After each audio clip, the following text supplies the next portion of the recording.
Assalamualaikum Ustaz, Waalaikumsalam. Semoga Allah senantiasa melindungi Ustaz, amin ya rabbal amin ya rabbal amin, dan semoga penanya dan kita semua. Ustaz, Anda mau bertanya, apakah Anda berdosa sering membohongi istri Anda kalau Anda mau mengasihi orang tua Anda? Karena Anda jujur, istri Anda kurang setuju, bahkan sering protes. Mohon nasihatnya Ustaz. Ya, terima kasih, jazakallah khair. Yang pertama, hadirin sekalian, kembali kepada sabda Nabi SAW, Inna li nafsika alaika haqqa wa inna li ahlika alaika haqqa. Lalu endingnya apa? Fa'ati kulladhi haqqin haqqa. Diri Anda itu punya hak, kata Nabi. Istri Anda punya hak. Dan terakhir Nabi katakan, dan tunaikan setiap pihak haknya masing-masing. Orang tua punya hak, istri punya hak, anak punya hak. Maka tunaikanlah hak orang tua, hak istri, hak anak, dan semuanya. Ketika semua sudah ditunaikan secara proporsional, dan proporsional bukan sama dalam segi angka, hadirin, tapi porsinya sudah tepat.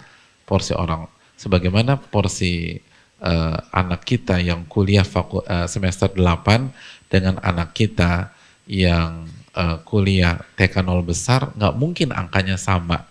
Begitu juga bisa jadi orang tua dengan istri angkanya beda. Intinya kalau kita sudah berikan hak masing-masing, tapi istri protes, maka sekali lagi itu tidak merubah kebijakan kita apapun. Tidak merubah kebijakan kita apapun. Protes istri itu tidak membuat kita membatalkan. Tapi juga jangan bohong ke istri. Jangan bohong. Tapi kalau jujur, dia nggak terima, protes, dan seterusnya. Kalau kita udah berusaha mengatur dengan proporsional, maka terus terang aja. Atau nggak usah bicara. Tapi jangan bohong. Kenapa demikian? Karena suami itu pemimpin. Ar-rijalu qawwamuna 'alan nisa. Laki-laki itu pemimpin. Dan pemimpin sejati bukan begini caranya.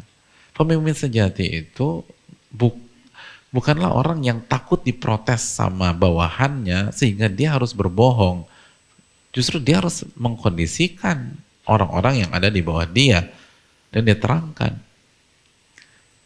Gak ada ceritanya Panglima ABRI itu harus berbohong biar gak diprotes sama kapten, sama kolonel, sama mayor. Gak ada yang begitu. Dia harus kondisikan. Sebaliknya istri gak boleh protes, dosa besar. Apalagi masalah fulus ini, masalah uang. Apalagi yang dikasih bukan madunya, bukan sekretarisnya, yang dikasih ini orang tuanya. Nggak boleh diprotes. Anta wa maluka di abik. Dirimu dan hartamu itu milik orang tuamu. Harusnya istri senang dan dukung. Dan justru harusnya ini dijadikan kampanye birrul walidain di hadapan anak-anak kita. Jadi terlalu kerdil kalau istri protes. Harusnya momen ini itu anak-anak dijelasin dan disampaikan. Lihat papa kalian tuh nggak hitung-hitungan sama nenek kalian. Papa kalian tuh ngasih untuk nenek kalian.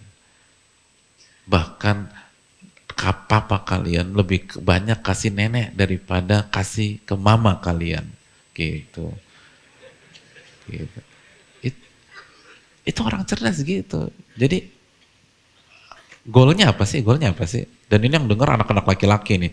Oh iya ma. Berarti poinnya apa? Berarti poinnya kalau kalian nikah nanti ngasih mama lebih apa? Gitu. Itu kalau mau tricky lah yang pinter gitu loh. Kalau mau ini terlalu kerdil gitu loh, marah segala macam, keliru. Ini kampanye ke anak-anak. Tapi yang kalimat terakhir disensor aja, itu agak bercanda dikit. Tapi maksud saya, jelas ajarkan anak-anak berbakti sama orang tuanya. Oh itu mahal hadirin. Kumpulin anak-anak, suami kita nggak perlu tahu, kumpulin anak-anak, lihat papa kalian begitu. Itu birrul walidain. Rugi kan cuman begitu doang. kurang berkelas hadirin sekalian. Itu momen untuk berbakti.